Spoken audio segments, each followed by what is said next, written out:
Yo, what's going on, YouTube? And welcome to the Goal Line Hockey Podcast, episode 14? Pretty sure it's 14. We have a lot to talk about this week, and I am absolutely hyped right now. For a couple of reasons. One of them being the NHL is in its second week, which is more than enough of a reason to be pretty hyped. Two, my cryptocurrency is doing unbelievably well right now. I don't know if I'm supposed to say this, but pick up some Dogecoin right now and help me out. It's already at 2 cents, so get on that hype train while it's going hot. If you picked up on Netflix, I don't know. This is off topic. I shouldn't be talking about stocks, but that is another reason why I'm hyped. Now, I'm not so hyped about the Islanders, and I'll be looking at that this week, of course, on the bad news. And we'll be looking at the Pittsburgh Penguins. I was correct on that as well. Not only my Dogecoin predictions, but on my predictions about the situation with Jim Rutherford and the Pittsburgh Penguins. That was a pretty good transition, if I could say the least. We'll be talking about the Pittsburgh Penguins situation, the three-way trade between the San Jose Sharks, the Ottawa Senators, and yours truly, the Anaheim Ducks. So we'll be looking at that trade. Not really a big trade overall, but we'll be looking at that. The latest on the Vegas Golden Knights as the COVID-19 protocols have taken it to the West Division, as the Vegas Golden Knights and St. Louis Blues game tonight has been postponed. We'll be looking at all of that in this podcast. If you guys like what we're doing here at Goal Line Hockey and want to see the latest news around the NHL, guys, what are you doing? Make sure to give this podcast or video a big thumbs up and a subscribe down below. And let's take a look at what's going on around the NHL. So, for starters, we are going to head to the West Division for the Vegas Golden Knights for two reasons. We'll look at the bad news first. Obviously, there's been some issues with the training staff, and there are some questions that they were going to play today. That was the plan. Now the question is, the game has been postponed, which makes you bring up the question, did a player test positive? And that is my assumption, that players have tested positive since then, because the plan was they were going to play with the Henderson Silver Knights AHL coaching staff, which would have been quite interesting, but I don't know, maybe the Golden Knights didn't want to take the L without their coaching staff, so they figured it was better off, or players tested positive. It's one of those two scenarios, so that is a shame. Speaking of the Henderson Silver Knights, guys, we saw their epic new unis, and holy crap, they are freaking beautiful. A chrome bucket. That is the first time we have seen that, and oh my god, it is gorgeous. Now, is this a spoiler to what the Golden Knights may do? Are we going to see a golden bucket? We've already seen the mustard yellow bucket in Nashville. We've already seen the very light blue in Colorado with their new buckets. Is Vegas going to test this out with the Henderson Silver Knights? If the chrome works, could they potentially make a gold bucket for the Vegas Golden Knights next season along with their epic gold uniforms? We may see that, or we may be seeing a precursor to that right now. So that's some good news out in Vegas right now. Unbelievable new uniforms, which have been released by the Henderson Silver Knights, the AHL affiliate of the Vegas Golden Knights. All right, so keeping with the Pittsburgh Penguins, because the Penguins have been an interesting situation. What we've heard from Vegas is, let's take a look. My bad, guys. I should have had this up already, but let's take a look. Perfect. Okay. So, I mentioned the other day we were talking about the Pittsburgh Penguins, Jim Rutherford, leaving the organization on his own behalf, stepping down for personal reasons. Now, I did mention that it was quite odd with the timing. We talked about some of the questionable moves that Jim Rutherford made in the offseason and some of the situation going on right now with the Pittsburgh Penguins to start this year. It's one of those situations, so we're looking at the Penguins today, and there's a little bit more to the story. I mentioned toward the end of the video, don't be surprised if we hear some things come out about Jim Rutherford And it did not take long at all because as soon as I posted that this morning, now we are hearing that Jim Rutherford, there was more to the story with Jim Rutherford and the Pittsburgh Penguins ownership. According to Colin Dunlap, a hockey insider, he said General Manager Jim Rutherford was working on a trade to move Chris Letang, the longtime defenseman for the Pittsburgh Penguins. Ownership didn't allow it, and so it forced an untenable situation. I don't know what that means, but okay. That may be the story right there. So Chris Letang was on the move out of Pittsburgh. How crazy would that have been? Now, you can make up all the mock trades you want, whatever. It seems like ownership pretty much pushed out Jim Rutherford because he wanted to make that trade. God, the lettuce is freaking going today.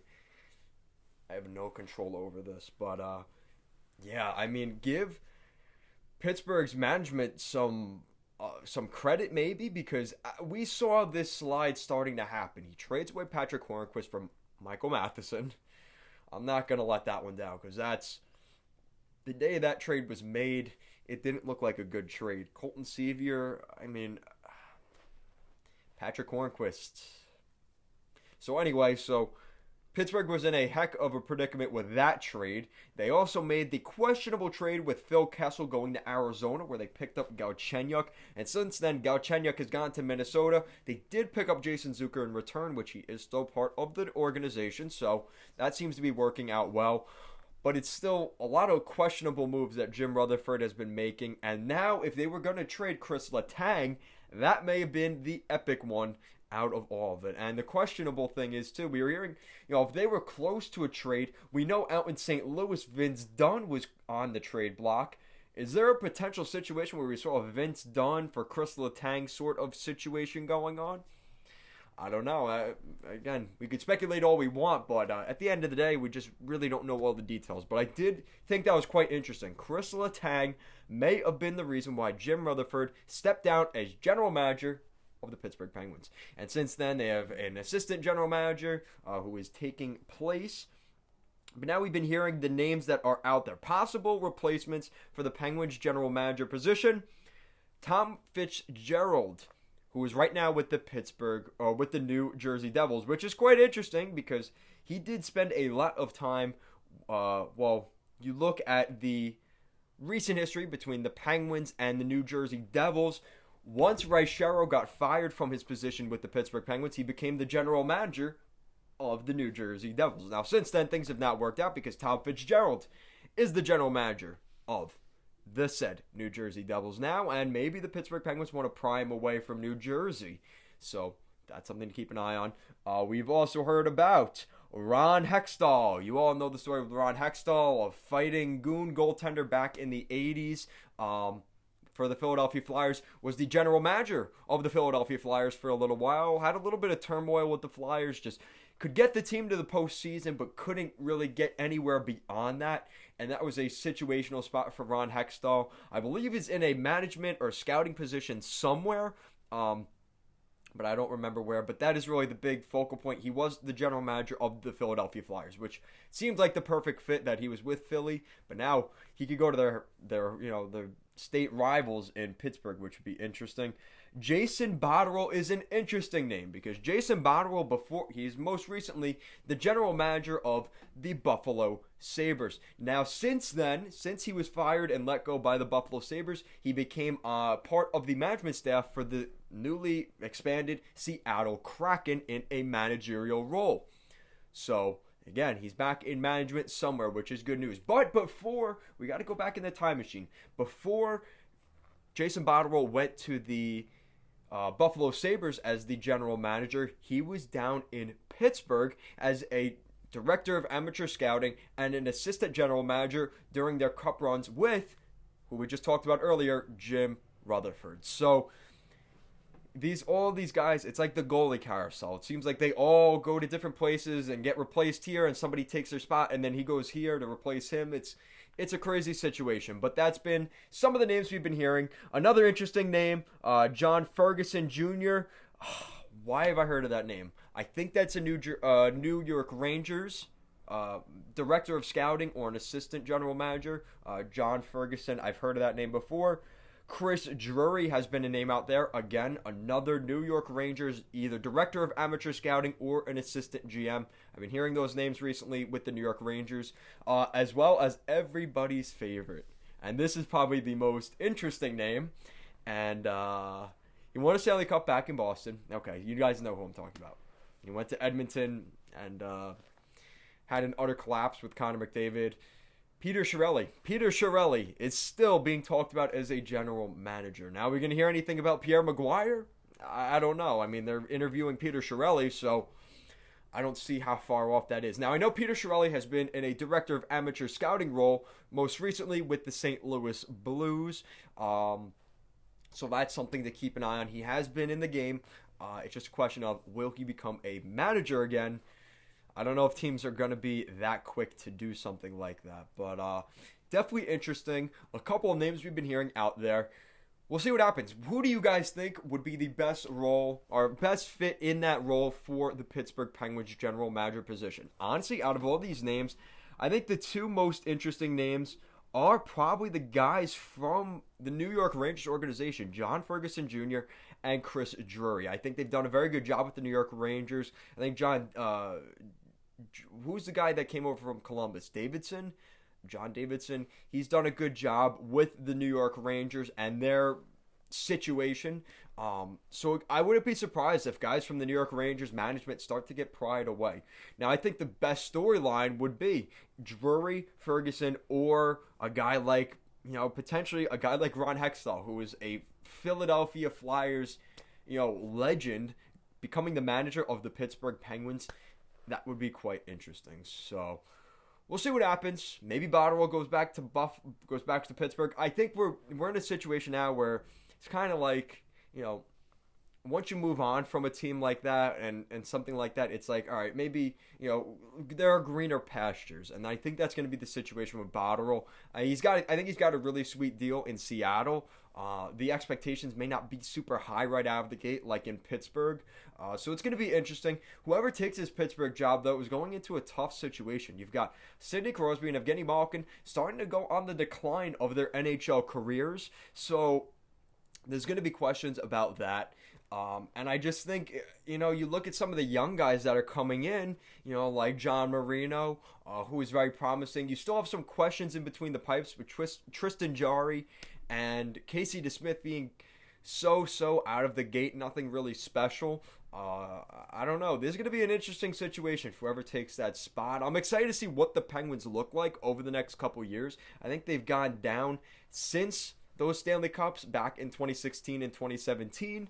I think teams like the Islanders, the Rangers, the Flyers have kind of taken their footing away from the Pittsburgh Penguins, the Washington Capitals, the Carolina Hurricanes. So I think the Pittsburgh Penguins have a little bit of, there's a little bit of pressure right now. When you look at it, I mean, the last time they won a cup was 2017. It's been 4 years since then already, which is absolutely nuts. And they've kind of struggled since then. They're one of those weird teams where I like seeing Pittsburgh do well in the division and the Islanders kicking their ass. But when they're really, really good, they are hard to beat. And especially with as long as they've had Malkin and Crosby, they've been a world beater. Even before Crosby, they had they had Mario Lemieux. I mean, it seems like it never ends for Pittsburgh. So Mario Lemieux has his hands, he's got his work cut out for him finding a general manager for this team. But I think the direction will definitely change for Pittsburgh over the next 5 years. Dare I say the R word, the rebuild, that may happen in Pittsburgh very soon. So we'll see what they do. Maybe they just run this train to the ground. Maybe they try and, do you trade Crosby and Malkin? I feel like at this point you can't really trade them. They're kind of untouchables there in the city of Pittsburgh. They're going to get their banners hung, their numbers up in the rafters. But it's one of those things. It's like, do you want to go out gracefully or do you want to go out in, a little bit of turmoil? I don't know. That's part of it, I guess. So we'll see what happens with the Pittsburgh Penguins. Moving on. It is time, guys, to take a look at a team that has been absolutely killing it and that is the Les Canadiens de Montreal. And we are going to do a little plug to a video I did earlier this week talking about the Habs, as the Montreal Canadiens are off to a 4-0-2 start. They are one of the only undefeated teams left this season. Now, they did lose, but they picked up a point in all 6 of their games. They lost to the Toronto Maple Leafs and the Vancouver Canucks past regulation. They lost to Toronto in overtime, and they lost to the Canucks in a shootout. So the Montreal Canadiens have been really solid out of the gate. Much different than Pittsburgh, which has been a little bit interesting. We've gotten some news from a recent fan press conference with Marc Bergevin, who he's growing out the hair, which maybe he's seeing what I'm doing. Maybe that's why he's growing out the hair.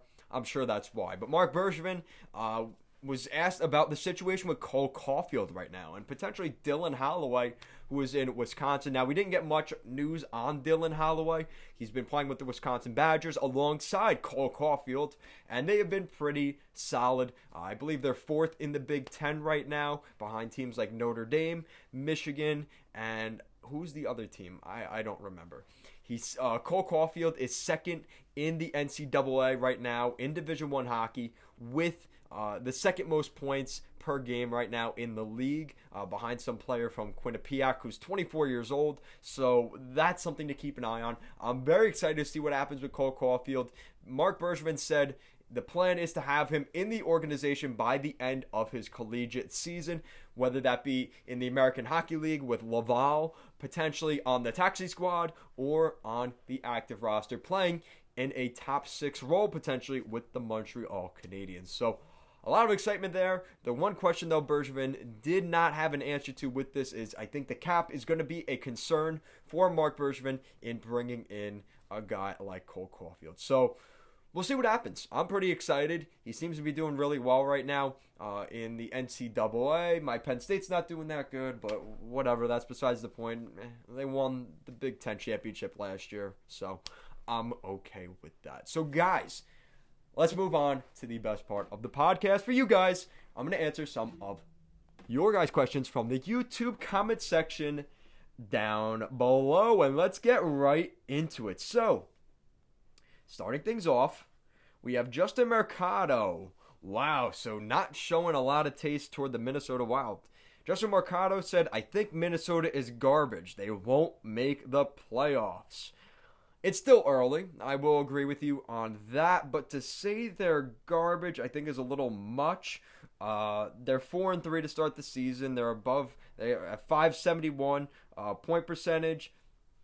I don't know. I mean, they could be doing better. They're behind LA and Anaheim. So are they garbage? I don't know if I'd say they're garbage, but I think they're surpassing people's expectations. So we'll see what happens with the Minnesota Wild. I appreciate the comment, Justin Mercado, but I think the Wild fans would disagree with you slightly on that thought. Damian Lillard, you aren't the basketball player, are you? As a lifelong 22-year-old fan, LOL, I disliked it at first, but thinks it gives us a new and unique identity in the league. Let's make these blue pants winners, boys. There we go. I like the confidence. I like the swagger. I agree with you. I freaking love the new the blue helmet, the blue gloves, and the blue pants for the Colorado Avalanche. I think it's a very nice, clean look, very different. And let's be honest, there's no black on the Colorado Avalanche uniform. So why do you have black pants? Again, it's just because you want to fit in, and I like how they're stepping out of the box. I think it's going to pay dividends. It looks really, really nice. Here we go, boys. Ali Desh, my man. Hashtag EO. New Jersey looks dope. Like them Jets threads you got on too. Hugs and kisses, hugs and kisses. I appreciate that, Ali Desh. Yeah, I mean, the Jets threads do look good. Now, the reason I got to wear that Jets jersey all the time is I wear that jersey for the Winnipeg Jets because that's my Jets jersey. The New York Rangers because I don't have a Rangers jersey. That's the closest thing I have to a Rangers jersey. And the Columbus Blue Jackets because I don't have a Blue Jackets jersey. And the Washington Capitals because it quite honestly looks almost exactly the same. Besides the striping, it's basically the same exact jersey. So that is why I wore that. I've been wearing that Winnipeg jersey a lot, getting a lot of usage out of that Heritage Classic jersey. What a beautiful jersey that is, though. Appreciate the support, as always, Ali Desh. It's been a couple weeks. I was getting a little worried about you, but I'm happy to see that you are back at Goal Line Hockey. Brian Hall said, as a diehard Capitals fan, I love this jersey so much. I purchased it as soon as it was released this morning in an Oshie. Okay. Very nice jersey. Someone asked, where can you buy this? You can buy this based off of Brian Hall on the NHL shop, which I checked it out. It is not for sale right now, unless you want the Fanatics. You can buy the Fanatics right now, but I believe the Adidas authentic version is out already. So keep an eye on that, but it is already out. In terms of out of order, you cannot buy it. Ocean Thresher said, I recreated my ideal 32 team league, and lots of new Canadian cities get teams, as well as Kansas City, Hartford, and Wisconsin. The Predators would be the southernmost team. That's going to upset the Tampa Bay, Florida, Arizona people, but appreciate that, Ocean Thresher. I have to redo that again because that video did very well. I talked about potential expansion cities. Again, guys, kind of a quick plug to my old media. I talked about how I could see, the NHL going back to Kansas City, going back to Quebec, and I believe a Quebec Nordiques fan page actually took that video and put it on their forum, and the video freaking blew up, and I had to translate what the people were saying in that thread because it was all in French, but pretty cool, I could say that. So I could knock that off my list. I learned a little bit of French. Some of the people were nice, and I learned some not so nice words in French as well. So pretty cool. Nimmer Basol. I have one reverse retro jersey, the Chicago Blackhawks. Thoughts on that one, and would you own one? Now, the Chicago, appreciate the comment, Nimmer. That jersey, see, here's the problem. It's a personal thing. It's not that I don't like the jersey. My thing is, I already have the Winter Classic, which is the black and white one from when they played up in Boston. In Notre Dame. My bad. I have that jersey in Taze. I have a red home jersey, Reebok, with Taze on it as well. So it's do I need another Blackhawks jersey, like a black jersey? It is a nice looking jersey. I've been looking at the ones from their old Winter Classic when they played Detroit, I think in 2011 or 2012. I have been eyeing that one up, and then they came out with this jersey, and it's very similar to that, more modern, honestly, and it is a nice looking jersey. I love that logo. I love how it's all stitched. The Chicago Blackhawks are one of the only teams in the NHL where all their jerseys, the emblem is stitched on every single jersey. It is all threaded. It is beautiful. So if you want to pick up an authentic jersey, you are not going to go wrong with the Chicago Blackhawks, unless you buy the $15 one on eBay, guys. Don't be stupid. Don't buy that jersey. It's a fake. But other than that, most of the Adidas, I believe even Fanatics, they do have the stitched logo. I don't buy Fanatics jerseys. I've gone on rants about that in the past too. So, but besides that, do I like the jersey? I freaking love the jersey. Would I own it? Absolutely. If I was a Blackhawks fan, I would absolutely have that jersey. But I still have teams that there are still teams that don't have a single jersey, like Columbus, New York Rangers. I don't know how I'm going to do that.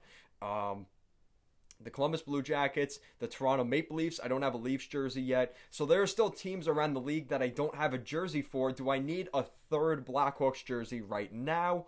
Not necessarily. I've already done enough with teams like Arizona. I have the Kachina jersey, the Coyote head. I have the new home with the black sleeves, and the old-fashioned white jersey from Adidas with OEL on it. So it's just one of those things. I already have 4 Coyotes jerseys. I have 3 Ducks jerseys. It's too much going on. So I got to focus on teams that I don't have jerseys for, and unfortunately that seems like Toronto, Columbus, even Washington. I do not have a Capitals jersey. And the New York Rangers. I don't know how I'm going to stomach spending even a cent on a New York Rangers jersey. I don't think it's going to happen. I just don't have it in me. I don't hate the Rangers. Honestly, I've been able to go through my life without hating anything. But if there's anything close to hate, it is the revulsion and the thought of buying a New York Rangers jersey. That just It rubs me the wrong way in so many different ways. If you guys know, I'm an Islander fan. I have it in the background. It's just revolting to me. I can't do it. I can't. I have it in my cart sometimes for like $15 for a Callahan or a McDonough, and I'm like, I can't buy this. I can't. I'd rather spend $200 on a new Sharks jersey. Like, I cannot buy. I can't even buy I probably couldn't even buy a $5 Ranger jersey at this point. I can't do it. So I appreciate that. Nimmer Basul, I hope that helped you. And I'm happy that you have that jersey. I'm pretty jealous, not going to lie. It is a very nice jersey. So appreciate that, Nimmer Basul, if I'm saying that right. Let's take a look. Hyper Fox. The New York Islanders always look well coached and well managed, but for some reason they always seem irrelevant. Okay, so we're gonna get into that discussion. Okay, so appreciate the comment, Hyper Fox. Now here's the question I have with the New York Islanders. The problem is with the Islanders, first off, you have the New York Rangers and the New Jersey Devils basically in your backyard. So in terms of dominating a local market, it's super hard for the Islanders. And they are probably one of the best, overall, let's be honest, the most successful New York sports teams in recent history. And even over the New York Yankees, because look, last season, the Islanders went to the Eastern Conference Final. The New York Rangers technically missed the playoffs. The New Jersey Devils missed the playoffs. Don't even get me started with football because the Jets and Giants both suck. Basketball, the Nets are supposed to be good, but how good are they? So maybe the Nets are that other team. It's the Nets and the Islanders. Go figure, right? So it's going to be interesting to see what happens. But I think, again, they're irrelevant for all the wrong reasons, which, whatever. They don't play a fun, fascinating game, especially under Lou Lamoriello. They don't score a ton of goals. They don't have all this superpower talent up front like teams like Toronto. But they go to the Eastern Conference Final quietly and successfully. So at the end of the day, I don't know. The Islanders are winning, so I can't complain too much. But I agree with you. I think they are considered irrelevant compared to other teams. Again, they're not an original six. They're not this super talented, acquiring all these players like Vegas. Like, they don't have all that hype around them. And you know what? I'm fine with that. Keep it low key. When they win a Stanley Cup, that's when we'll be talking. And I have a ring on my finger for those Islanders. So we'll see what happens with that. So I appreciate the comment, Hyper Fox. I've seen you before, so I appreciate the comment as always. David Arthur had 2 comments. Great video, bro. Just subscribe to you, mate. I appreciate that. And if you're from Australia, I want to say hello to my Australian natives out there. So that's pretty freaking cool. And David Arthur also said Carter Hart is the goalie for the Philadelphia Flyers. Yeah, I agree with that. I don't remember what I said. It was my power rankings video. But Carter Hart, he's struggling out of the gate. And the Flyers defense has not been the best. They've been a little bit suspect here early this season. So I think it's going to get fixed. You have Alain Vigneault as the head coach. He's dealt with this before. This is nothing new for him. With his time in Vancouver, with the New York Rangers, this is nothing new. It's going to be a part of the process for this team. I'm not really concerned about the Flyers. They have the talent. Nolan Patrick is playing well to start this season. Travis Konechny, Sean Couturier's had some issues with injuries, but they still look pretty solid. So we'll see what happens. I appreciate the comment, David Arthur. And I appreciate the love from, I think you're from Australia. Let me know. But that's pretty freaking cool. Derek Enstum. In comparison to other captains Detroit has had, Larkin may not completely measure up, but this was the right call for the current roster and beyond. His leadership and work ethic are top-notch. Great call by Stevie, who knows a great captain when he sees one, with the laughing emoji. So, yeah, I agree with you. I think the Detroit Red Wings, listen, like, you look at who they've had recently as captains. I mean, we're talking about Steve Yzerman, Nick Lidstrom, Nicholas Kronwall was not the captain. Nope, scratch that. Henrik Zetterberg, and now Dylan Larkin. Now, you look at that, it's like, you go down to Dylan Larkin from Steve Yzerman and Nick Lidstrom and Zetterberg, and now you got this little hometown kid. Listen, he's one of those guys. You look at what he's done already this season, and despite the team that's there, I give this guy so much credit. You look at what's gone on with the Columbus Blue Jackets with Dubois and not winning and whatever. Talk about a guy that just goes out there, does his job, and just, he doesn't bitch, he doesn't complain, he just does what he has to do. That is Dylan Larkin. You saw what he did buying tickets for Zach Werenski's parents to go to the game where he fought Zach Werenski toward the end of the game. It just shows, like, what this guy is about. And Dylan Larkin is one of those just class act players. He's a great player on the ice, and he's an even better person off the ice.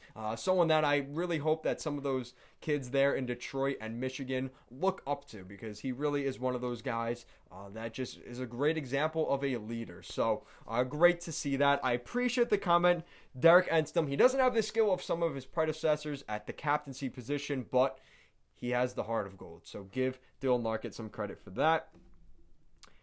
Okay, so that is it, guys. As the end of our podcast here this week, we are just over a half hour, not too long. I know some of you complain about the long podcast. It's a half hour. If there's an issue with audio, let me know, because I just had to move out my bed. We're redoing the carpet next week, so it's been a little bit of a mess here, but I am excited to see what you guys think of this podcast. It is episode 14 or 15. I haven't really been keeping up, but let me know your thoughts in the comment section down below. What do you think of some of the news this week? A lot going on with the Pittsburgh Penguins, like we talked about. The Vegas Golden Knights game getting postponed. Are they going to be okay? They started off the season really well, and now could this distraction off the ice maybe set them off the rails a little bit? Let me know in the comment section down below. And if you guys like what we're doing here at Goal Line Hockey, want to see the latest news around the NHL, you guys know what to do. Make sure to give this podcast a big thumbs up and to subscribe down below, guys. Make sure to check out our podcast every Thursday night at 6 p.m. and every Friday night at 6 p.m. we do a weekly power ranking. So tomorrow night at this time, around 6 p.m., we will have our podcast for you guys. So, guys, thank you so much for watching, and have a great week.